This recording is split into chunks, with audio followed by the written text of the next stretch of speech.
16 তারিখ আমি অর্জুনভর বাজার এবং ব্যায়ামত্তা ইউনিয়ন আমি অর্জুনভর বাজারের থেকে তালুকদার বাড়ি যাওয়ার সময় সন্ধ্যা 6টায় আনুমানিক।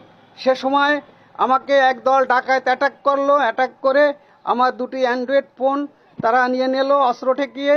এবং এই ডাকাতকে পরে আমি ওই জায়গার থেকে পরে আমি চিহ্নিত করেছি।